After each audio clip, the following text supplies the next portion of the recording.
I don't know if it's doing it, but.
Hello, one and all. It is us, the dynamic duo, the People's Choice Don Rodriguez, and the Nubian Sumo, coming to you live, the Wrestlemaiacs, sponsored by, as you can see down below, these Sideline Junkies Podcast Network. Sumo, what is up, my friend? Nothing too much. Long week. Yep. And we still got a little bit more to go before we could button it up and start anew. So we are officially in the postseason of WrestleMania. On the forefront of something coming down the pike is the WWE draft. So we have that to look forward to. But before we get there, I wanted to call out something that was a little interesting right after WrestleMania. So anybody that's a wrestling fan of a wrestling fan of a wrestling fan is aware, or at least knows of the existence of Busted Open Radio.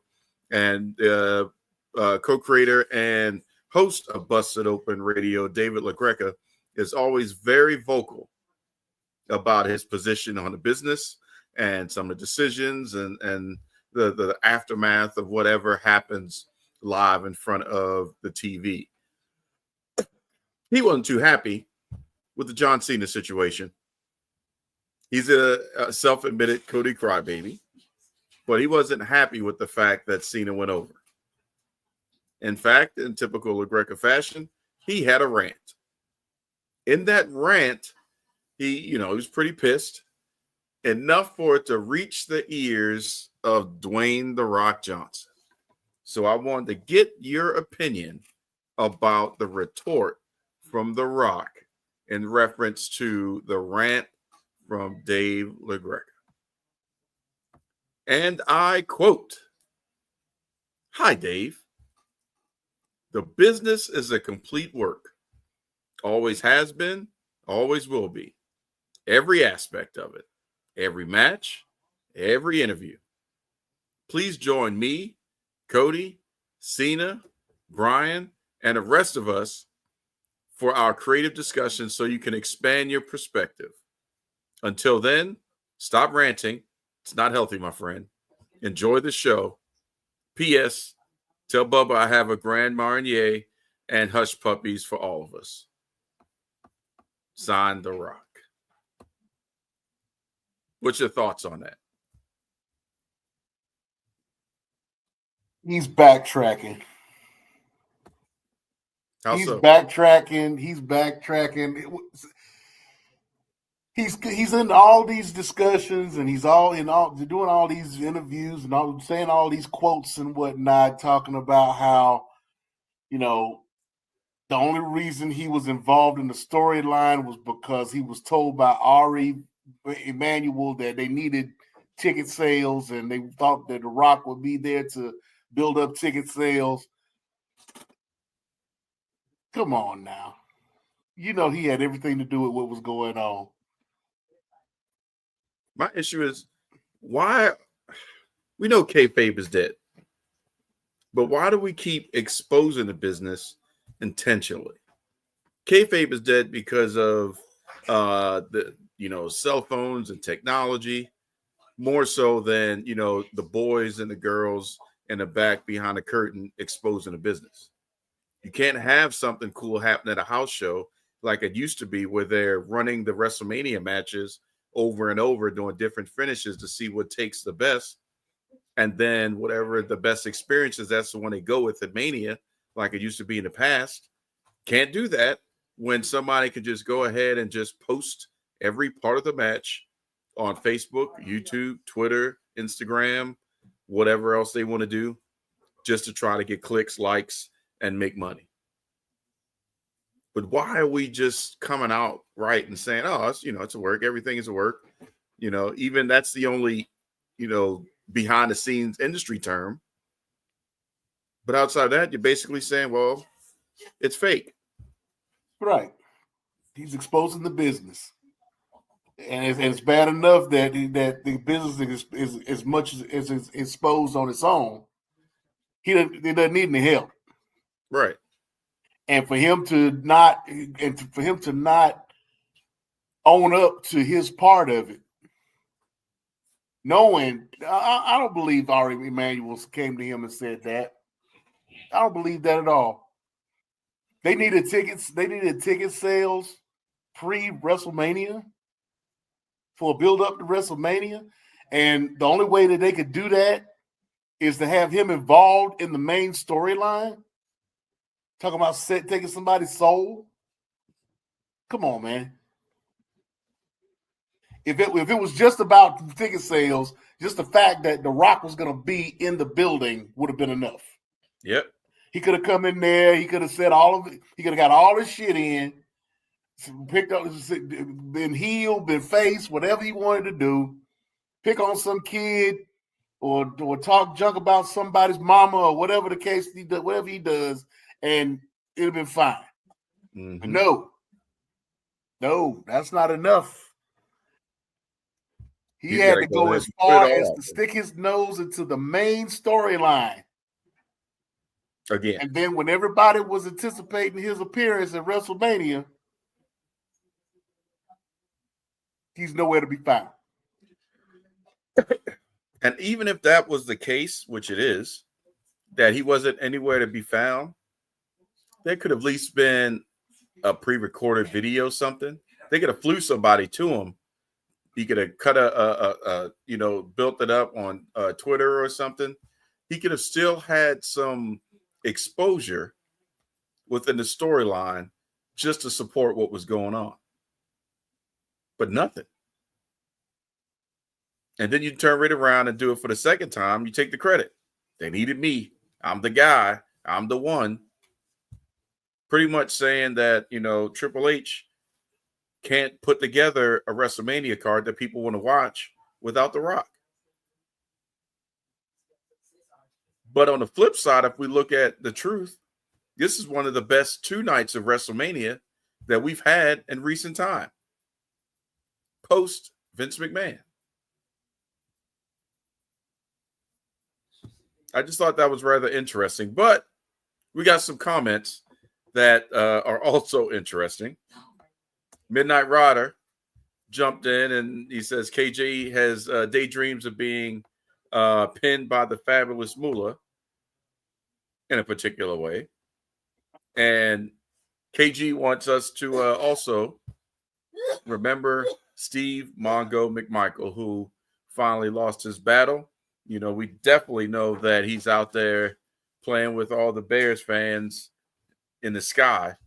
So what's your fondest memory of Mongo, either on a gridiron or in WCW?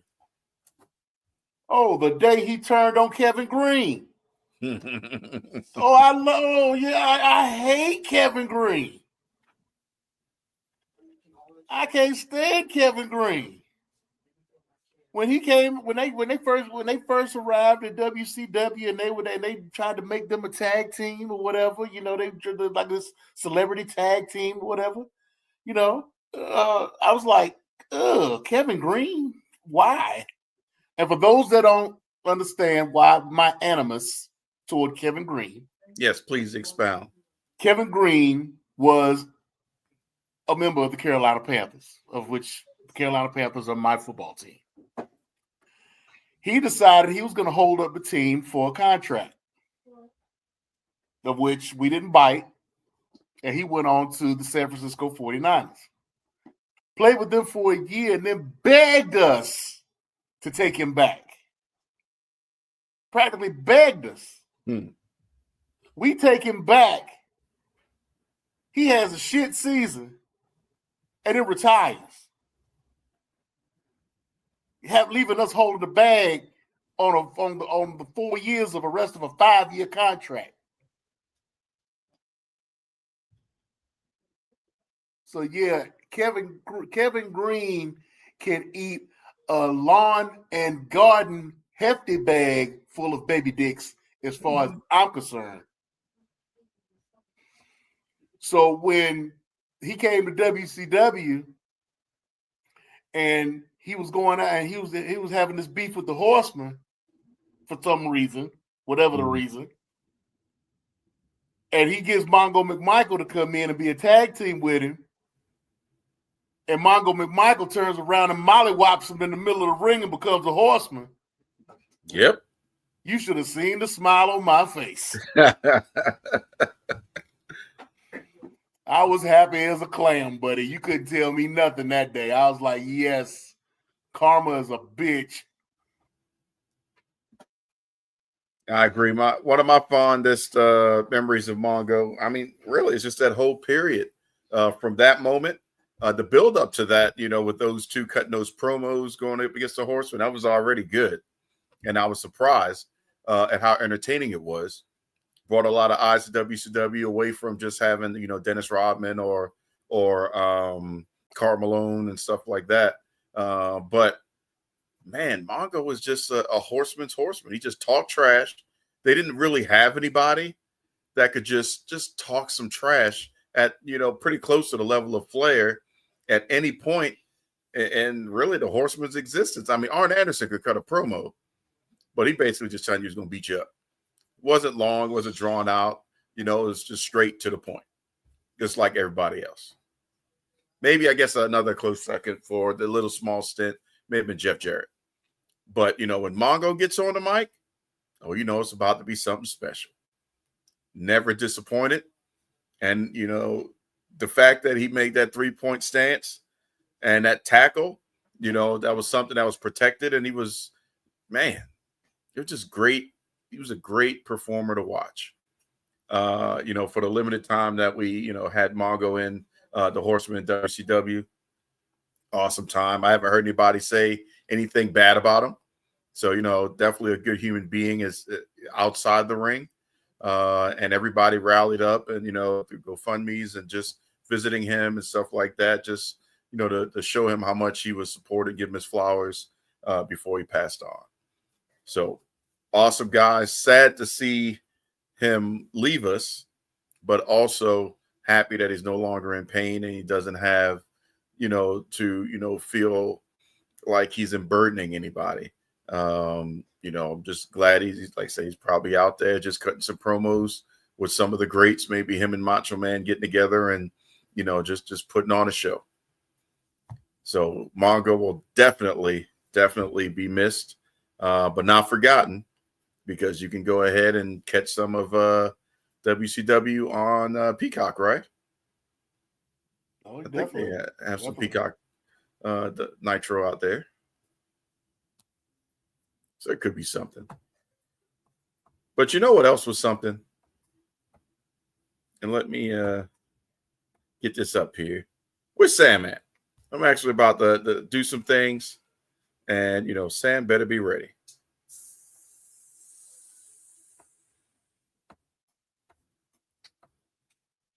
And what is it that you're about to do? Why is that about to do? I'm not going to do anything. I'm just sharing. You always into something. What you always No, start some crazy. I'm just putting a post up, just an image. Your new women's United States champion, Friday Night SmackDown, second champion ever, Zelina Vega, her first singles championship. That's all. Just gonna put that up there. A little celebratory. That's worthy. I approve of that. You know, interesting situation though that she becomes champion on the night that her husband Aleister Black returns to his original entrance with his original music. Sidebar. Yes. What? Sidebar, please. Okay. I'll tag you in. Did I not say? I was going to get there. Okay, well, I'll let you continue then. Okay. I'll let you continue. Okay. I appreciate that.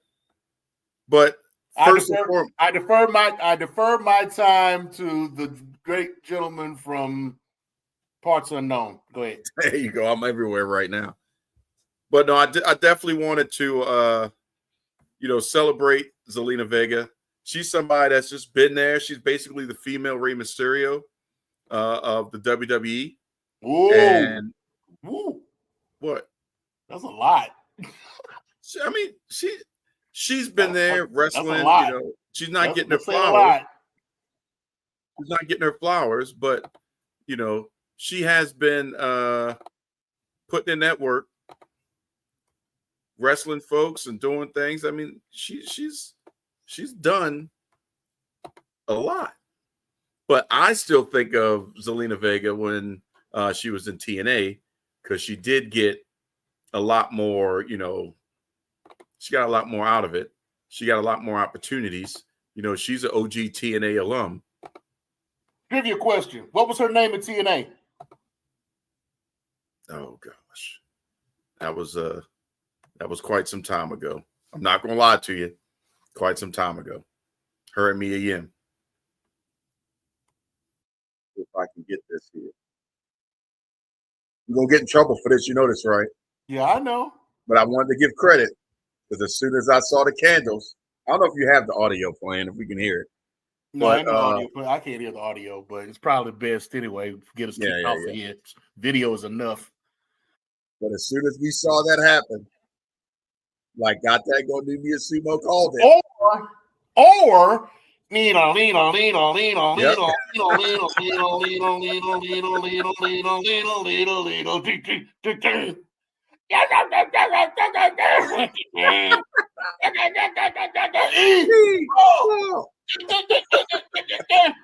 and it will never be equal.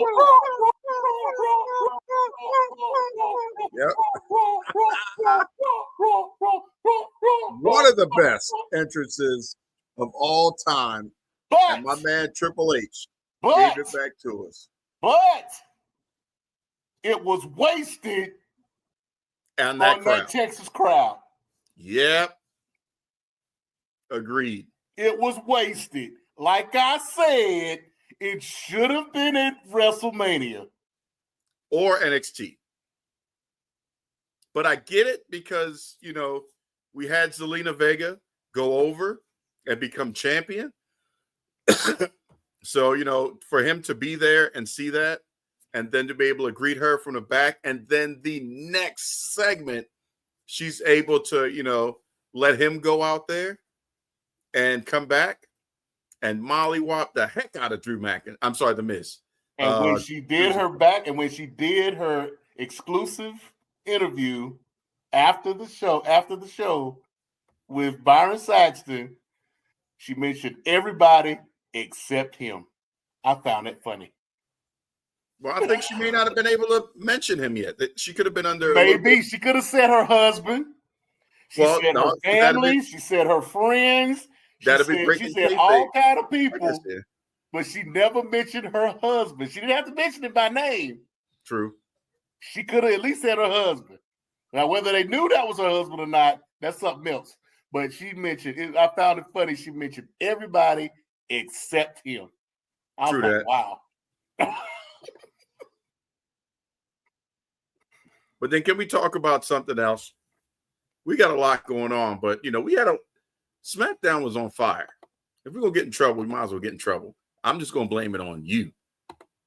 Sumo made me do it. Sumo made me do it. Then we had this moment. And where is Sam while we getting in trouble? Nia Jax comes back. No, we need to rewind that. We need to rewind that first. It'll get there. We can talk about it. It's going to get there. I just wanted to start off with Nia Jax and this look off right here. Because right afterwards, you were talking about backstage segments. Nia comes to Naomi and says, hey, when it comes to the championship with Tiffany Stratton, it's my business. Mind your business. And then Naomi says, that's fine as long as you proceed with caution. But Nia is back.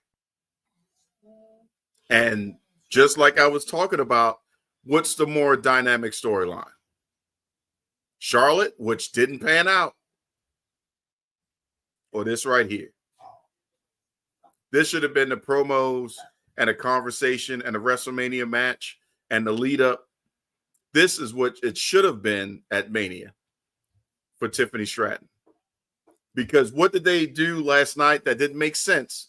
When I got home and the first thing I see on TV is Tiffany Stratton going up against Jade Cargill. And my thought is, as I'm watching the match, how in the world are they going to bury Jade Cargill the SmackDown after WrestleMania? Because you can't have her beat Tiffany, because that would defeat everything else. Or you have her defeat Tiffany and she becomes champion. But then this happens. And I'm like, okay, you kind of balanced it out. You got a tease. But the odd person out in reference to dynamics in that squared circle, out of the three women that were involved outside of this one person, was Tiffany Stratton. I didn't see a character there. Somebody that I was drawn to want to, everybody was rooting for her to get the splash. Everybody was expecting Jade to just go ahead and hit it with Jaded. And then Naomi was just there, just being the best character that she can be in her career. And why is that? Why is what? Which part? Why is all of that? Why is all of that? Why do you think? I think they're trying to right the ship. They're trying to correct the error. No, there's because no they error. saw that Charlotte there's is no not error, though. The error is Charlotte not being the draw, and they pulled the trigger on her immediately. Oh, she's coming back. Let's go ahead and throw in. She's going to make us money. She's going to make it happen. Excuse me. And that just was not the payout. You turned on your girl like that? No, I'm just being honest. You turned on your girl like that? You were blowing her up at first. Wow, that's a full 180 compared to when she first returned. No, I said when she returned, I was happy to see her. When she had that promo session, the first one against her versus Tiffany, I said she looked great and she destroyed Charlotte. I mean, she destroyed Tiffany Stratton. So that meant that we were out of whack because Tiffany couldn't promo up against her. That's all I was talking about. I thought, and I'll say it again, that Nia should have been in the match. It should have been Nia versus Tiffany. Charlotte could have been saved after to go against Nia because Nia can hang with Charlotte. That was up until Tiffany needed to get the stigma of Charlotte off of her. Yeah, that was up until Fangate when Charlotte lost her faculties and let the fans take over. Then cancel Christmas. But the reason why I'm happy that they're pressing the reset button is because courtesy of WrestleOps, Charlotte says this: on the opposite side of WrestleMania, I think I will tap more into that kind of trying to bring me, Ashley, the real person, to Charlotte. because I do feel like Charlotte really isn't the character I made. Is not relatable. It's the worst English ever. But that's something that has been talked about. As Charlotte comes back, but Charlotte is just that one dimension. And what was it last week? We talked about it. I thought that she was better as champion because then she had validity to what she was saying, and it made more sense for her to still be the same, cookie cutter and not the champion. I'm the queen. I'm this. I'm that. We've heard it before, but when she's got the strap, it's valid.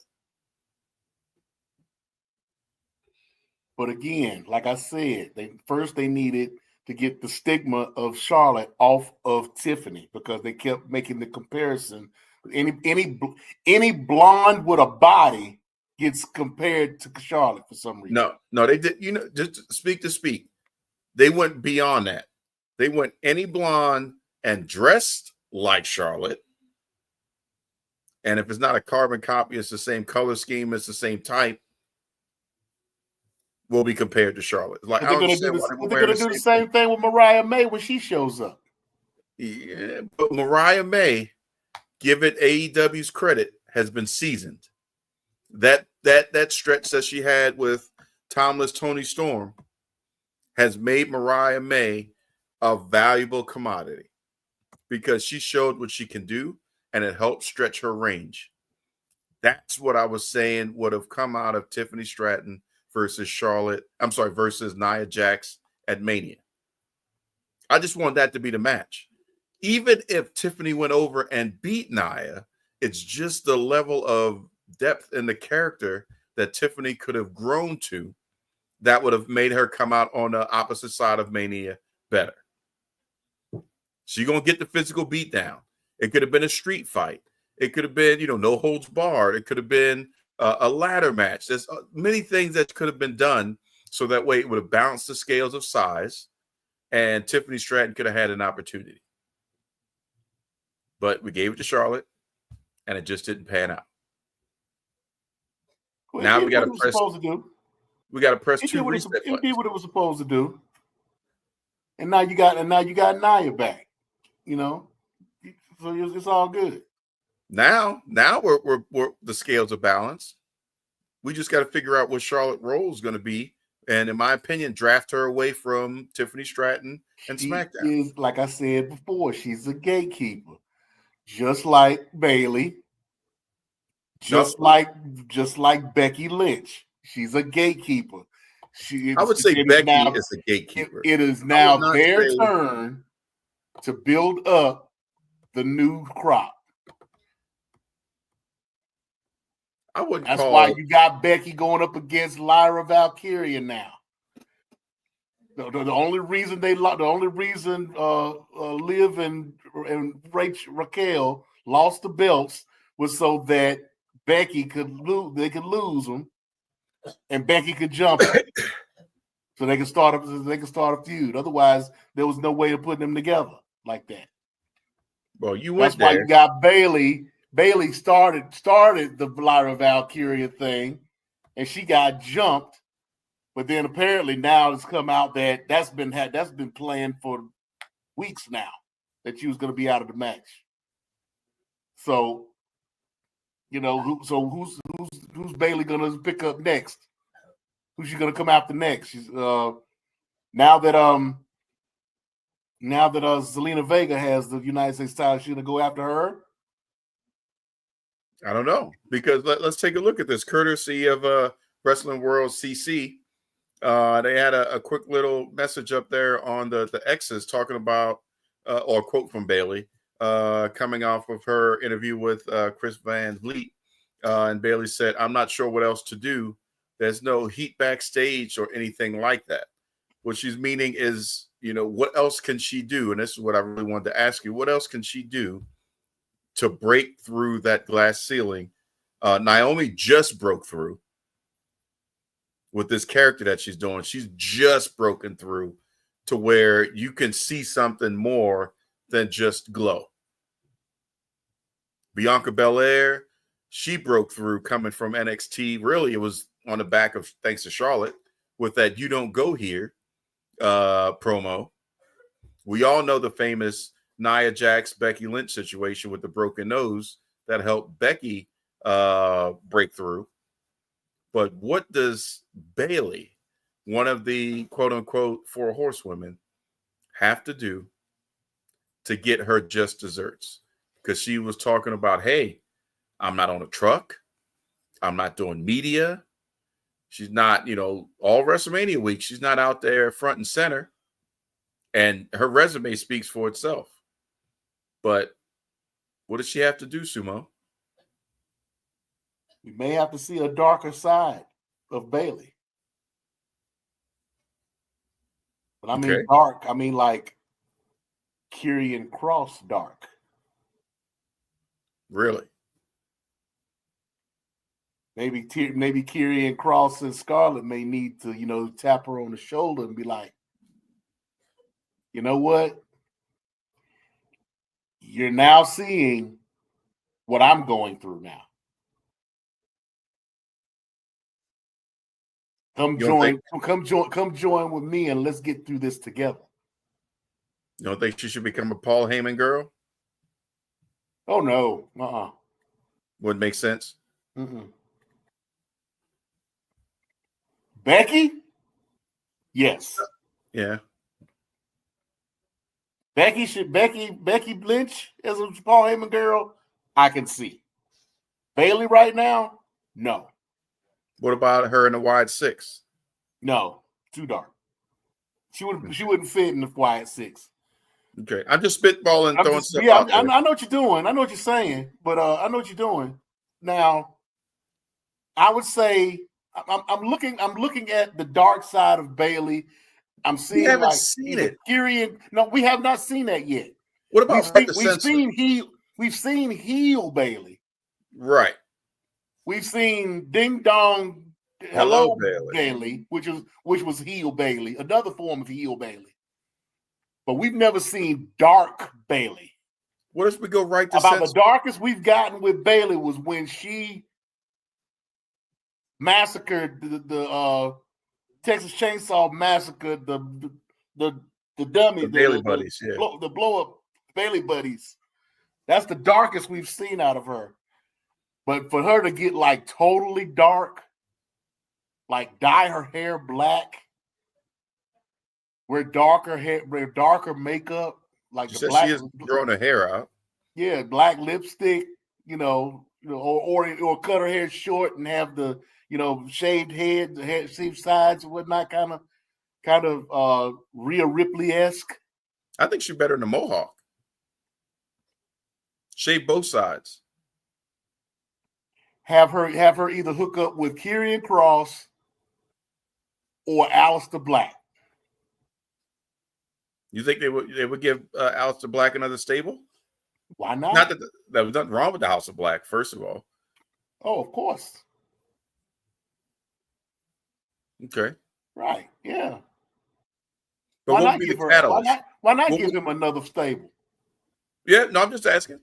What do you think would be the catalyst to actually, spark that turn at this heelish level? Like she's gonna have to dig deep for this one. What could they do?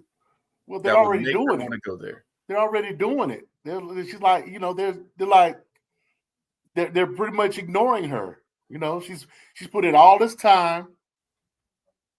She's actually, isn't she the first to become Grand Slam out of the 4 horsewomen?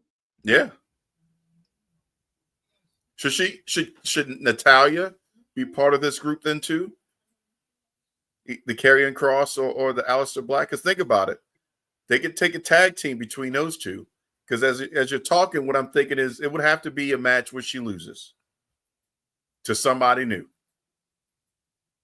And then you just have the cameras follow her in the back, and she just goes ham on Triple H and Gorilla. Maybe even slap him. She's got to go deep. And she can't be John Cena heel turn. Because John Cena heel turn makes sense because you got 20-some years of face, and you go John Cena heel turn the way he's doing it. Okay. But she's got to go deep. Like Io Sky and Damage Control looking like, yo, what the heck? This is looking kind of crazy, dog.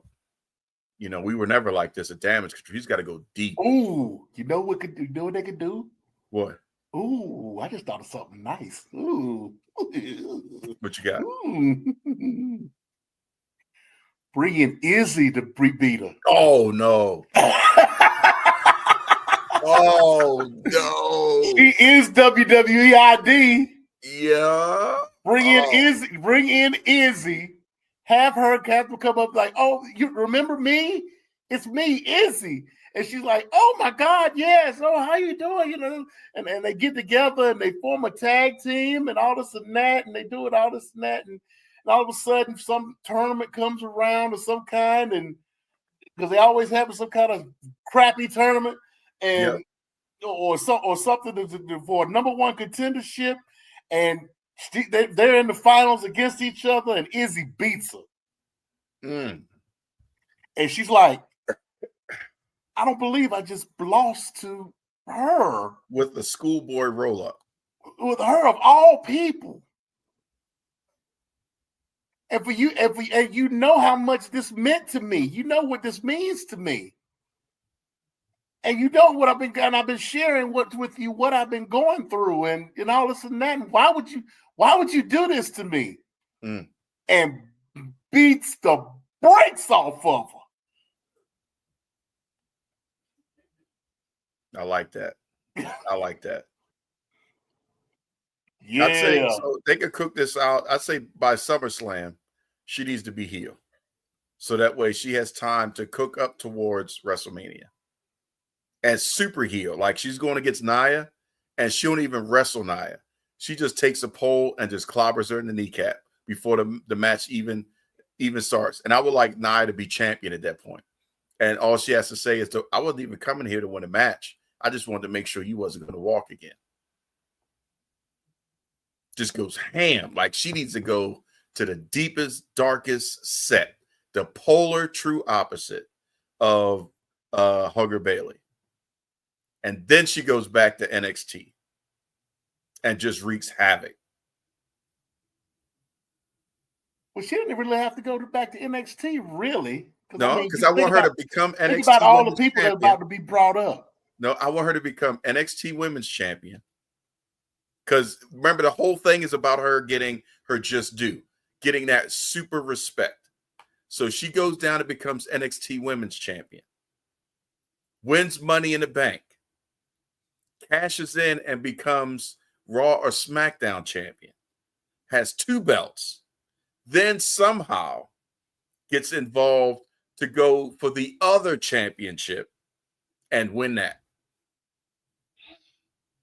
Just have 3 belts, but not like, no disrespect to Mercedes Moné, but you know, she's belt collecting, but this is a dynamic situation because nobody has walked into one brand, taken 1 belt, carried it over without having to forfeit it, took another belt via Money in the Bank cash in, because she's super heel. She's going to cash it in, you know, after whooping and beating down, and then just take the 3 count, then turn right around. And that could be the Mania match where she has 3 belts at the end. And then the Monday after that WrestleMania, what does she do? She pulls in a Alundra Blaze and drops them all in the trash can. Here's your titles. I'm done with it now. I'm on to bigger and better things. Don't know what the hell that would be, but then that would give her that credibility. If she takes it that far, put the titles in the trash, she would have to leave. No. She would have to go to She would have to go to AEW. No. Yes. For her to drop the titles and go put them in the trash. What did she do? Where does she go from there?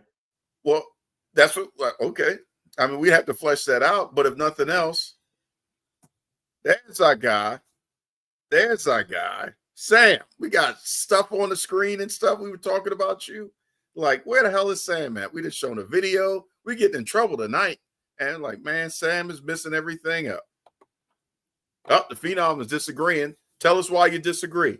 Tell us what your thoughts are while we flesh out what happens with this belt, Phenom. Yeah, you can't just say you disagree and not show your work. Come on now. Raj, what's up? So tell us, Sumo, if she doesn't drop the belts in the trash after she wins all 3 belts by next Mania, what can she do to just solidify and put that dot saying, hey, see what I just did? I don't. If she doesn't drop them, right? Because she can't. If she relinquishes, we lose the luster of it. It's all for naught. She can't drop one and get one. She has to be the first true belt collector in the WWE. And they don't make a new belt. She just has 3 belts. No. I would say to make a new belt. Really? I would say make a new belt to combine the 3. While she's a champion. While she's a champion. And that's WWE thought process. And then when she loses it, combine, then you have combine all 3 belts and have her defend the belt in all 3 shows. And oh man, you know what? Oh, okay. Let's take it a step further. She comes out and debuts a new belt, but here's what she says: "This belt ain't for you. I got this belt because they respect me out in Saudi Arabia. I'm crown jewel. I'm the reason why we go to Jeddah. And they just showed me that they appreciate me more than you." And then her belt that she shows is just ridiculously grandiose, like diamonds. Yeah, it's a big one, what's that belt that they had? What it was called? The Royal Quest belt. What was it? Something like that, yeah. But I think that would be an interesting situation. Then you can, do whatever you want. So I see what Phenom's talking about is just dropping the belts. It makes no sense. Yeah, that's what I was saying. If she drops the belts, she would have to leave. Right. There will be nothing after that. Well, I just wanted her to drop have the belts, go to AEW, and hooks up with Mercedes Moné, which is probably what she wants to do anyway. I think Mercedes will come back by that point, or she'll be pretty close too. But I just wanted her to have the anti-Cody Rhodes, the polar opposite. Because think about it. Cody finished his story, and it was like, okay. There was no super celebration, no, fanfare. As much Cody does pomp and circumstance, there was no pomp and circumstance in reference to that. But Bayley putting that icing on it, that topper, intentionally doing something that would make sense to be like, oh, she just told us about ourselves in that fashion. And Sam, we hadn't talked about Gunther's chokehold not match, but chokehold on Pat McAfee and almost on Michael Cole yet, because it was kind of weird because The Rock pretty much said everything is a work. You missed that part when we were quoting The Rock literally. So it's like, does that chokehold even matter if it's all a work? Every match, every interview, again, Dwayne, why expose, that level of the business for no reason? If anything, he should have leaned into the reason why I wasn't there is because I didn't feel like dealing with the crybabies. I knew John Cena could do it.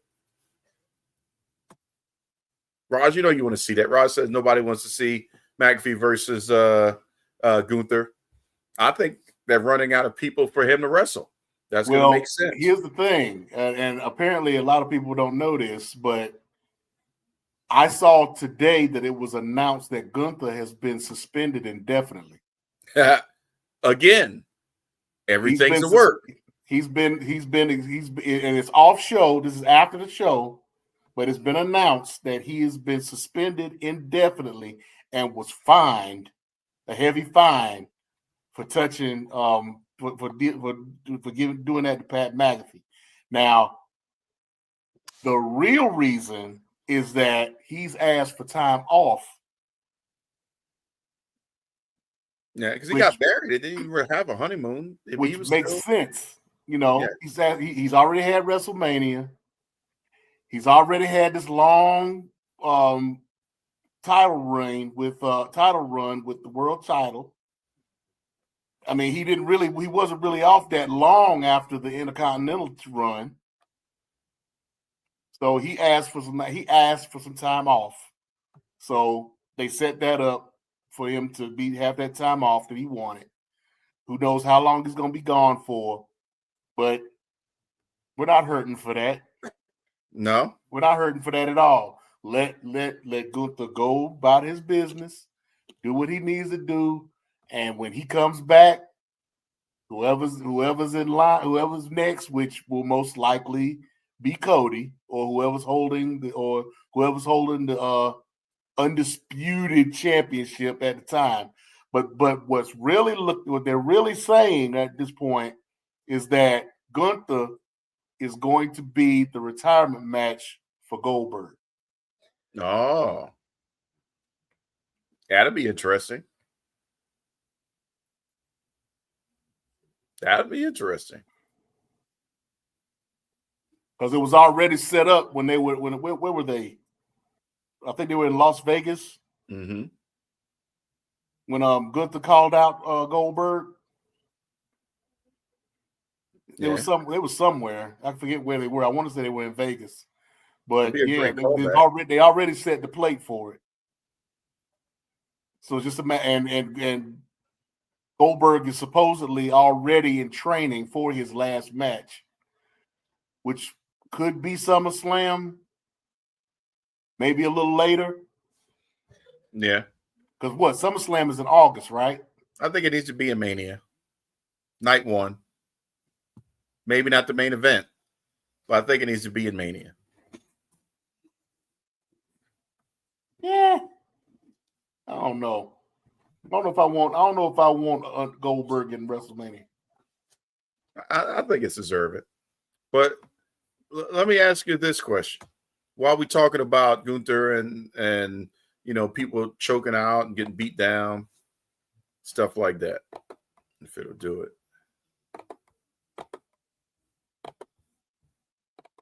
Uh-oh.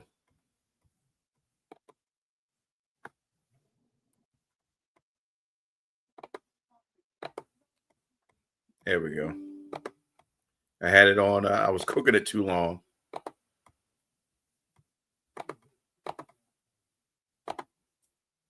What are you doing now? I get different vibes from this. First thought is what air drums is she playing? Second thought, depending on the camera angle, it's like something going down. But what was your thoughts when you saw Naomi and whatever the heck is happening right now? Oh, I thought that was a bit of I was thinking about Dusty at that time. That was a clubbering right there. Yeah, Molly whopping her. Like, you go, girl, you go. Like, what is happening? He was getting dog walk right there. Jay just catching them hands. That's some old street shit right there. Yeah, buddy. Like, you're gonna take this. You're gonna take every bit of this. Do you think these two can potentially do a Hell in a Cell?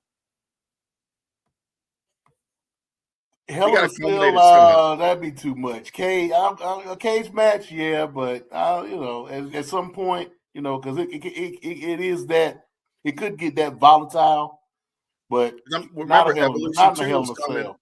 Evolution 2 is coming, so they got to have something that really buttons up this feud. Well, the cage match would do it. The cage match would be enough for them. Okay. I don't see why. I don't see where a Hell in a Cell would be that'd be overkill. Too much to me. Okay. Yeah. But a cage match, just right. So going back to a couple comments, Sam. I'm sorry, what? Or Texas Death Match? Dog collar. Nah, because that'd be racist. No, I wouldn't. after the Shannon Sharp situation. How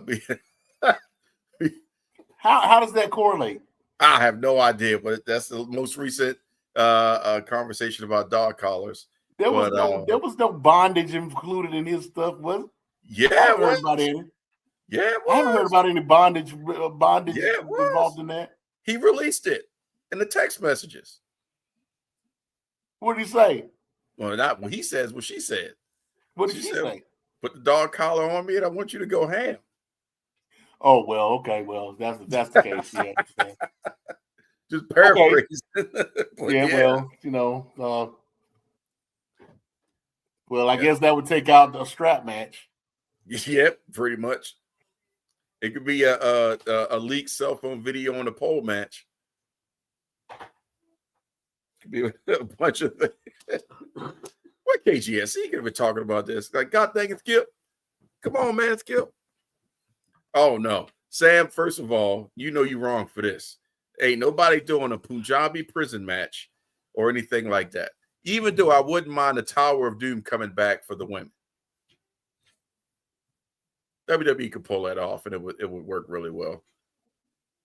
3 tiers of match of cage. Battling our way to the bottom.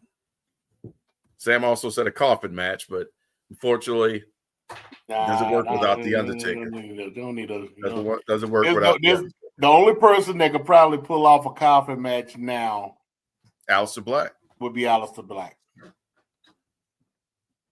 Yeah, which is sad. It's like, dang, we can't go there anymore. It's gimmick locked. Has to make sense. Darn it, Noelle Foley, why couldn't you, become female Mankind? Nope, you had to date a clown. Literally. All right, so going back, Sam also talked about the fact that he knew it was scripted, but further the fake story, and we're talking about the Gunther McAfee fight, that dude was on the show crying like it was real. Yeah. Hey, at least he understands the business. He's going to sell it. Ryan says, that match should be in Saudi Arabia. Sam also says that surprised to hear Hurricane Helms was there that time on the sidelines when I said they should be bringing him back. WWE is listening. Yeah, it'd be nice. I mean, he's always been behind the scenes.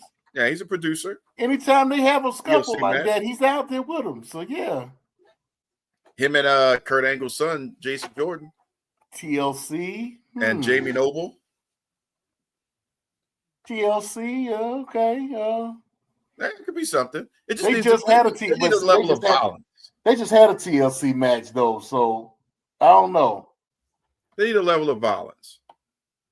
I just don't know what it would be. Though. They just had a TLC match Friday night, so I don't know. Yeah, it was pretty good too, wasn't it? Yeah, it was. It was very good. Should have been at Mania. Just saying. Yeah, well, yeah.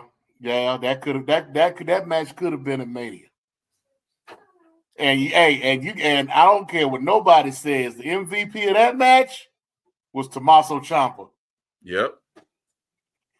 If you that can dude recognize went through 3 tables that night, last night. That's exactly how it should be. Because you can't. That was the most innovation, truthfully, that I've seen since TLC 3. Because at that point, everybody's really doing spots that has already been done. But they really thought outside the box.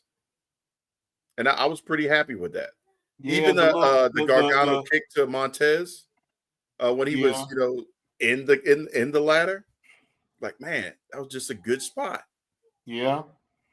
You knew the table was coming. The edge spear off of the ladder with the table included. Now that was the most protected spear I've seen though.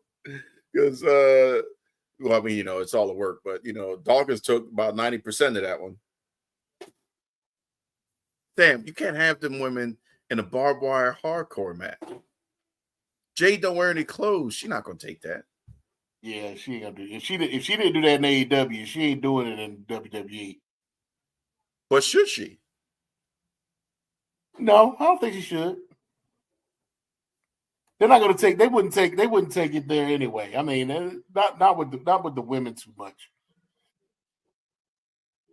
Like I said, this is an AEW, so they're not gonna do that with in WWE with them. You know, I saw something, speaking of AEW, that it was reported that Tony Khan actually told Darby Allin that he wouldn't let him do a spot to where he got hit by a car. It's like, so there is a line for Darby Allin? Hasn't he done everything? He can't get hit by a car, but he can hit Sammy Guevara twice with a golf cart. Right. Or do anything else that has almost got him killed twice. That spot with Matt Hardy. Mm-hmm. That almost got him concussed in that first stadium match. But yeah, you ain't gonna let him get hit by a car, I guess. But then again, it's Darby Allin's like, how would you get hit by the car? You probably, being dropped down like Sting and get ran over or something. I mean, he probably wanted to take it to the next level. Which is wild and crazy. Darby's there's a stunt man anyway. So I mean, and that's not a stunt man, and that's not Ric Flair calling Mick Foley a stunt man. I'm just saying, right. This Darby Allin has pretty much said himself that he's a stunt man. He's always trying to do all this crazy stuff. Yeah, so with the Nitro Circus and everything. But if we're gonna talk about crazy, and Rock, I apologize, but you can kiss my behind if this was a work. Talk about that. Montez Ford grabs somebody's artificial leg and uses it in the ring. Go outside the ring. That was spur of the moment. That right. was, of course, that was not scripted. I'm hoping because there's got to be some legalities in this somewhere. That somebody in the back was like, that was awesome, but don't ever do that again. Because if the guy gets injured or he can't walk because of a dent in his fake leg or something like that, that they could be liable. Those legs are tied. Those artificial legs are built to last. He wasn't gonna do anything. I'm just thinking that from the perspective of legal. Legal gonna CYA everything. So I'm quite sure he went in the back and signed a couple pieces of paper and gave him free championship. He hit it with the softest part of that. He hit it with the softest part of that prosthetic too. So I mean, the shoe? Pretty much, yeah. If he hit him with the titanium part or hit him with the actual piece that connects to the leg, yeah, that'd have been something else. But he hit him with the shoe. Well, yeah, he was safe. Do you think that this is a great position? Because this wouldn't have happened in McMahon's WWE. It would never even been attempted. We don't know that. What? We don't know that because, like I said, how many years has Vince run it? This was off the script. This was not something. This was just spur of the moment. Okay, I see a spot. I'm gonna take a chance. If he got fussed out about it in the back, which I doubt he did, then it's still a great spot. He got a pop off of it. It didn't endanger anybody. Now, the woman that got hit at Mania with Stone Cold, even though she took a bump. Yeah, what? She took a bump. She was just trying to get some money. That was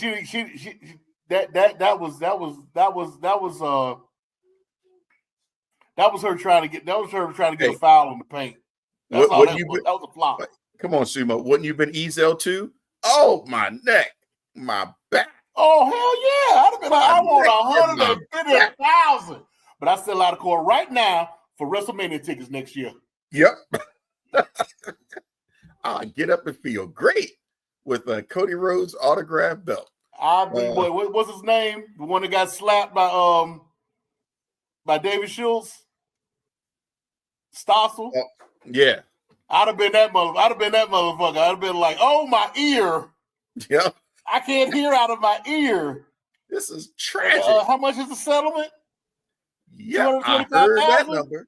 I heard that number. I feel better now. Oh, my goodness. Mess around, go straight. I can hear dog whistles now. Straight Godfather soul. I feel good. Shit. Man. Dropping the bucket to them. That's right. Hell, they just what? They about to get $18 million from Orlando to bring everything to Orlando for WrestleMania. Come on now, dropping the bucket. But you know what that means? Give me that million. Give me that million that Jim Crockett gave you to start WrestleMania. Give me that. How about that? They ain't giving that back. And I wanted all the nickels and dimes. Yeah, I want that 350. That 350. Sam, are you happy? You see how many videos and stuff we showed tonight, Sam? Come on now. Represent. Be happy because this show won't be aired. Yep. They gonna pull the hell out of this one. They gonna pull this one. Be happy because this is the last time you see this show. Hey, but it's fun though. Gotta say. Thankfully, I think I'm all out of videos.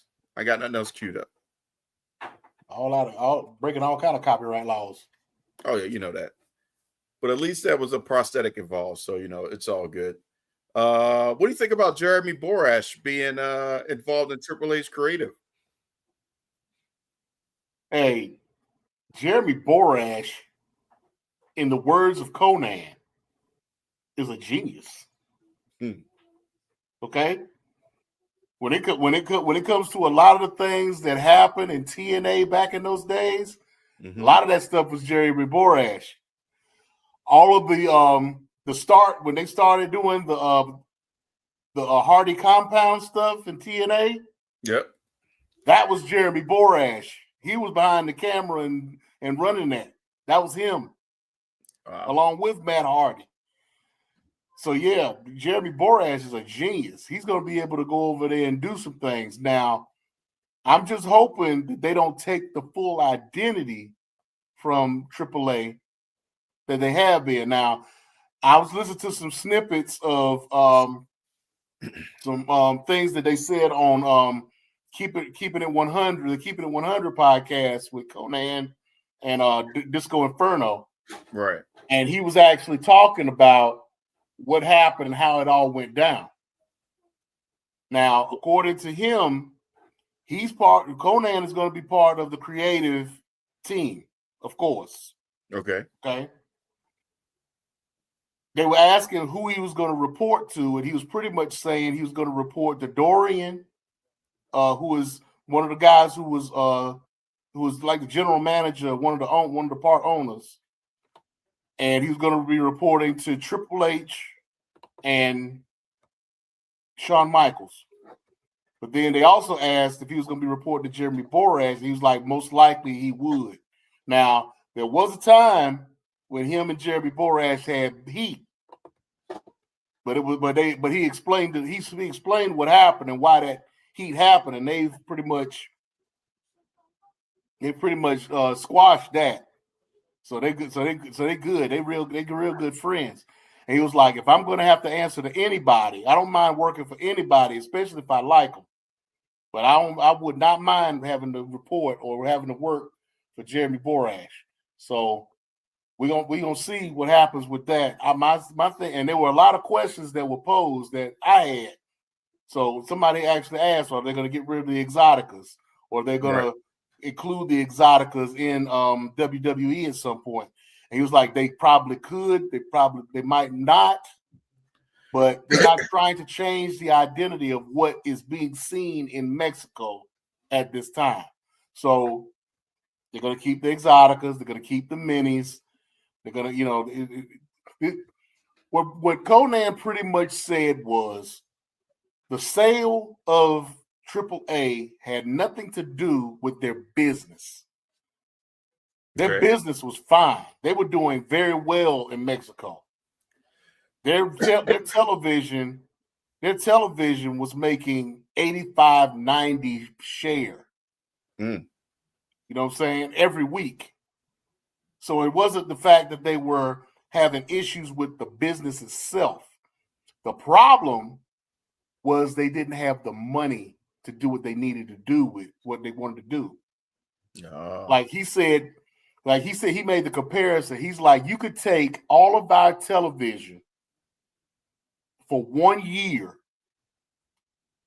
and the production value, the money for production and everything, doesn't equal to one show, one Raw, in one night. That's true.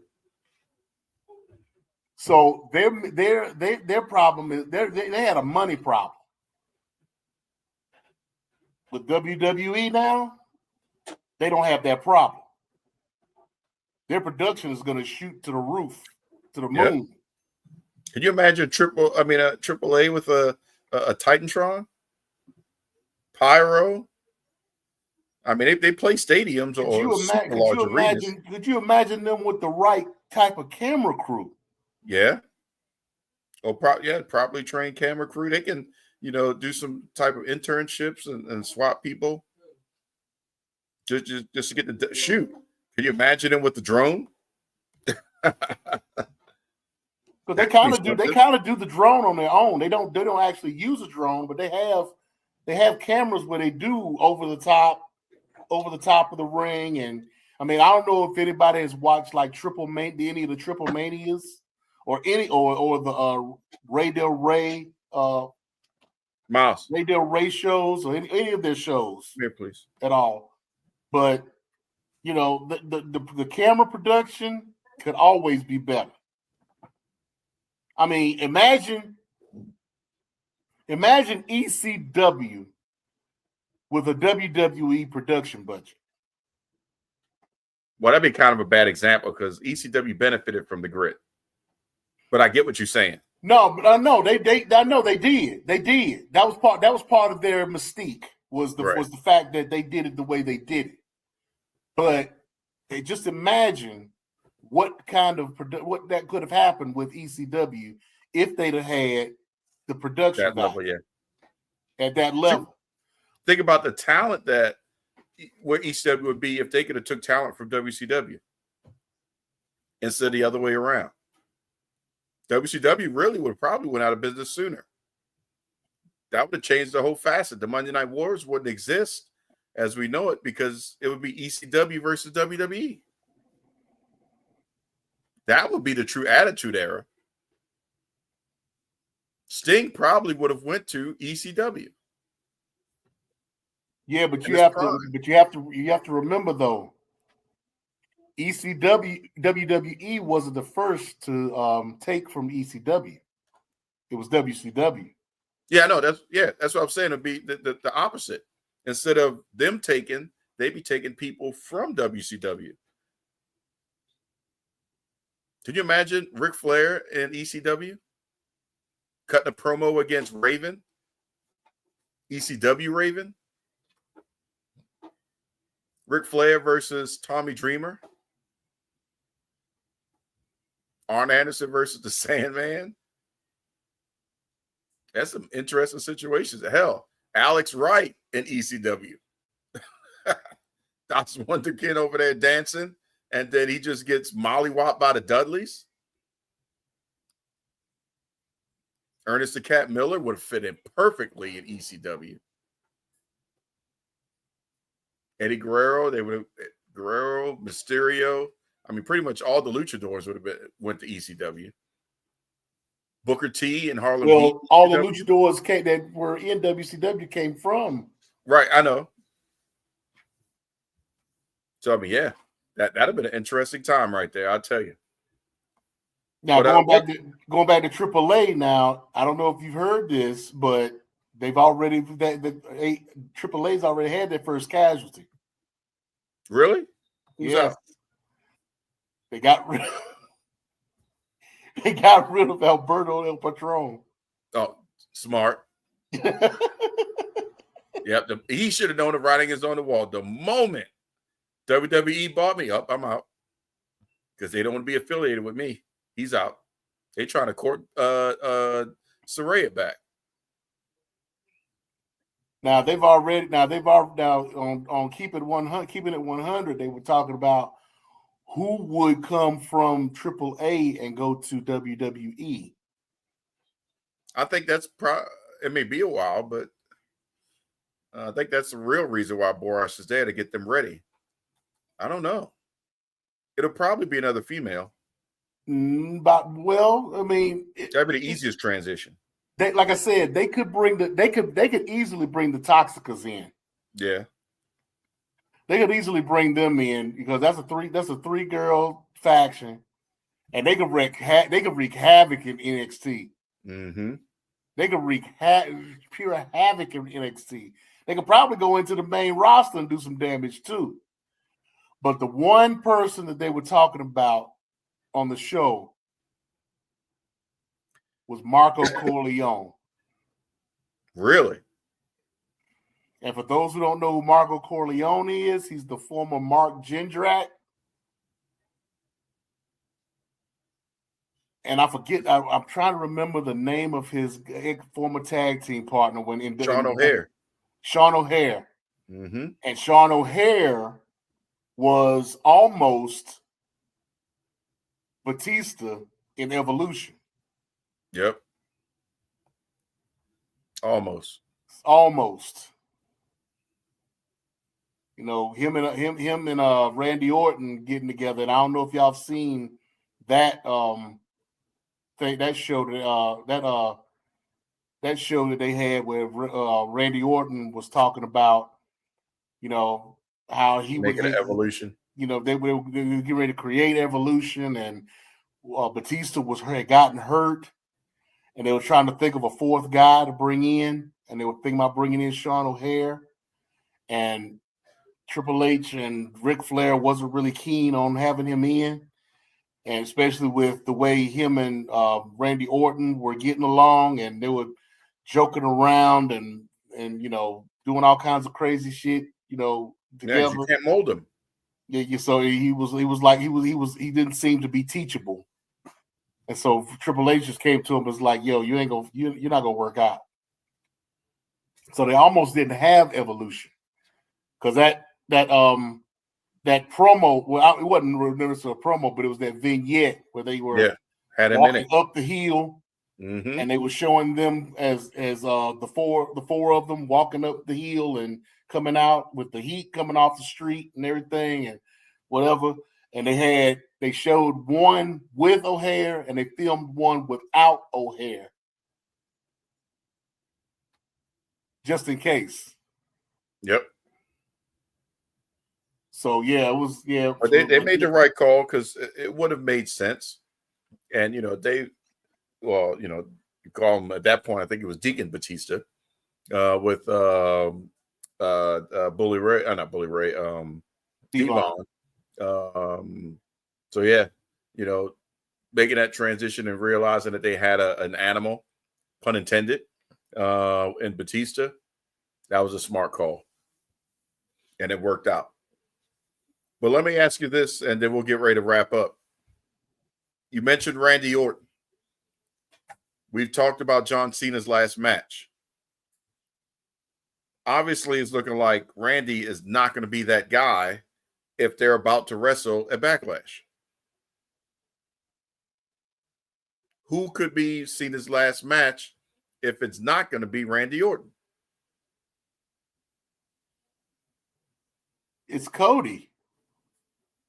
Do you think that'd be the cheap way out? He can lose to Cody before and then have a final match. You think Cody's going to be the guy to just put him on his back? Are we trying to tell a new story now? It's either going to be Cody getting the title back from him and him running off into the sunset, or it's going to be Joe Hendry and him passing the torch. You believe? I mean, it's inevitable. You already got Joe Hendry calling him out. You already got Joe Hendry talking about how John Cena has already been talking to him and telling him how much he likes him. You know, so why not? Why wouldn't you do that? Okay. Because I still say, I mean, even though because now I'm skeptical about the rotator cuff. Yeah. Because they didn't even mention the rotator cuff injury when he was in the match at WrestleMania. You can't have a rotator cuff injury and be on a world tour as a champion at the same time. And he's about to defend the title against Frankie Kazarian tomorrow night. Interesting thought there, James. Cody getting the title back just before Cena retires the belt. That way, we won't have a CM Punk moment. What if CM Punk is John Cena's last opponent? And then Punk says, you know what? If you win, take the title. Just go home. If I win, take the title. And go home. I'm still They've already renamed the title. Yep. So he's done what he said he was going to do. It's no longer the Universal Championship. WWE has confirmed that the Universal title is now retired. Mm-hmm. It's now the WWE Undisputed title. Again. Well, before it was the Undisputed WWE title. Now it's the WWE Undisputed title. Semantics. It is semantics, but that's the WWE. That's the way they do it. Yep. You know, all this time they were talking about they never had a world championship. And now all of a sudden they got every belt is the world title. Everybody got a title as a world champion. And world championship was going back to my old argument. You know what I'm saying? Mm-hmm. Sam has a question. Any chance Lesnar returns to fight Cena? No, but I see Lesnar coming back. I see Lesnar coming back maybe against Gunther. Mm.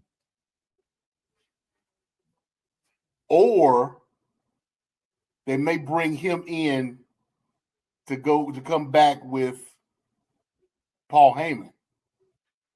You think? Paul Heyman is starting a stable. Oh yeah. The danger and it was funny because the reason I say this is because the Monday after WrestleMania when they had the they had the Pat McAfee thing and Paul Heyman was getting on you feel folks in the audience and just talking all that crap. Right. Pat McAfee kind of gave it away. Talk about it's Paulie dangerously. It's Paulie dangerously. He's reforming the Dangerous Alliance. Yeah.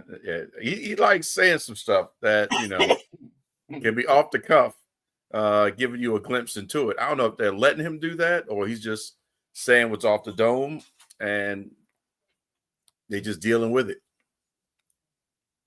But could you imagine? I think it's about time.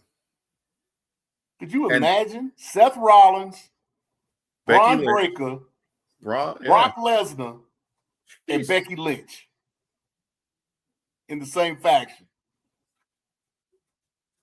You think you need one more person? He can have as many people as he wants. I mean, no, I think too many would be over. The original Dangerous Alliance had like 6 people in it. I still think they need to put Omos with him. No. Why not? Just a big guy. First, he'd be a DEI hire. He'd be a DEI hire. I don't think he cares. Omos, I don't know. Omos needs to come back on his own. He needs to be marketed as a giant.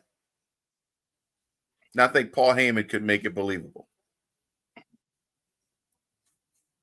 He doesn't talk, doesn't say anything.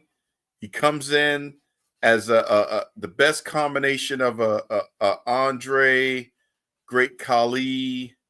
I say more Kane than Undertaker. Just a hodgepodge of those three with Paul Heyman. Or we could, if we're doing Dangerous Alliance, me, Mark.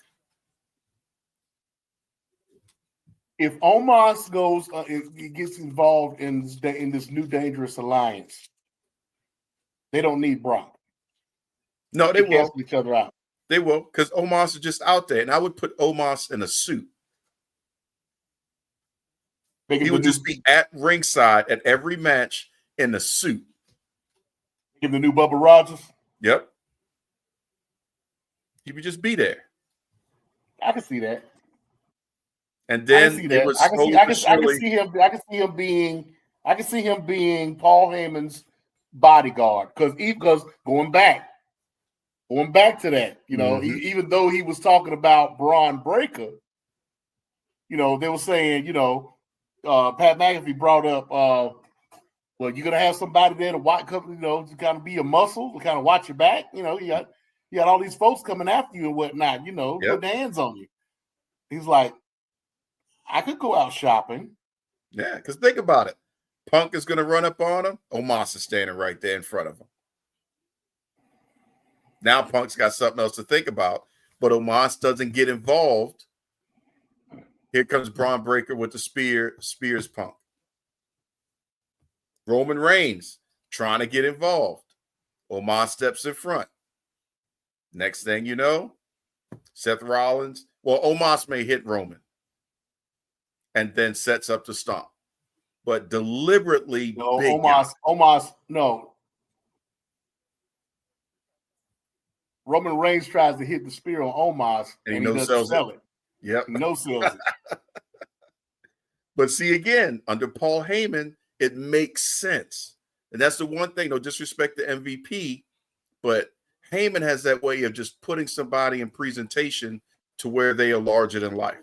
Brock Lesnar was a big guy, but if it wasn't for Heyman making him the next big thing, Brock would have been a big guy in the land of Titans because everybody was a big guy. They had a Mark Jindrak. They had a Ryback. They had, the Lex Lugers, and, they had big guys. I think Brock would have been all right. Brock? I think Brock would have been all right on his own, really. I think Brock was more so needing a mouthpiece, which was what Heyman was for him. He was a mouthpiece. The better comparison would probably be Paul Heyman with 911.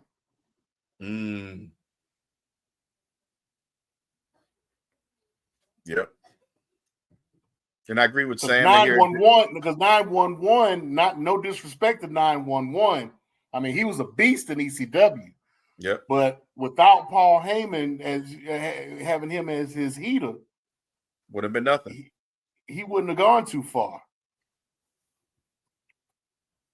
And again, that's the one thing Omos is missing. To build him up to be that monster. And then he could be the gatekeeper, because in order for Roman to go and battle Seth, you've got to defeat Omos. But 6 months down the road, you've proven that is a difficult task to all the kids and the fans of the world, because you just see this massive person standing tall above Roman Reigns every single week. And I'm not intentionally leaving out CM Punk, because Omos is already bigger than CM Punk. But Roman is going to be that guy just because of that relationship of the wise man. I hope that, it goes in that direction, because I think that, that would just be just great TV. Sam. And great for him. Sam, I don't know if you watch AEW. And I don't know if you saw Big Show's last appearance or last match. or before his last match when he was first introduced for the match that he was going to be in, and he's standing at the top of the ramp, and he's standing up there looking like a crooked letter, looking like a letter S from the Kiss logo. That boy's hips ain't lying at all. Yeah. Yeah, I mean, when I say, man, I mean, he was standing there crooked as hell. I was like, I don't even know how he's walking. Tell you the truth. So yeah, Big Show, no. But at least you know, he could be there. He could go into the Hall of Fame. Yeah, and I mean, then he'll another go into the side Hall note, of Fame, I mean, you know. Is this true? Sam had a thought. So Sumo has a mother of pearl guitar pick collection. No, I don't. But I do have a collection of football patches. That's random thought. A random note I didn't know about. The patches that appear on football players, the captain's patch. Yeah. And all of the anniversary patches for the Carolina Panthers and the Stanley Cup patch from the Carolina Hurricanes and oh wow, the 2 Super Bowl patches from the Panthers. You know, I've got all of those. I've got a nice patch collection. So yeah, that's not too many people know about that one. Well, we all know now. We didn't learn something about the Nubian Sumo. That's awesome. I just recently got the 30th anniversary patch for the Carolina Panthers to add to my collection. See, Sam's put you over. Patches are cool. So I look, got I got the Man of the Year patch. I've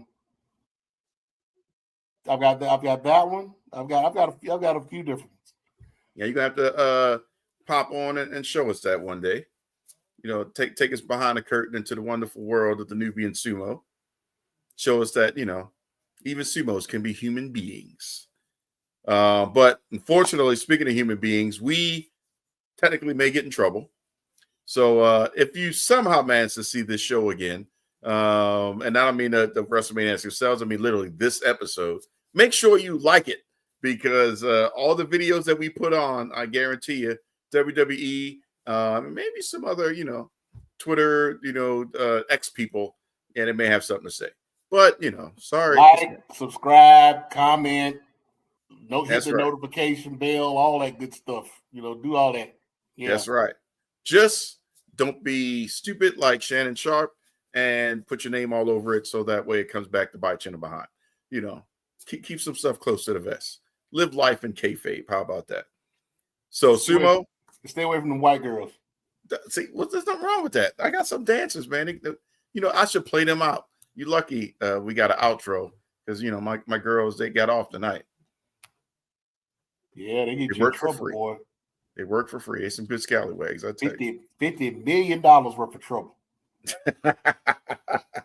So look, we tell you to diversify your bonds here every single week, so make sure you do that. Sumo? Konnichiwa, bitches.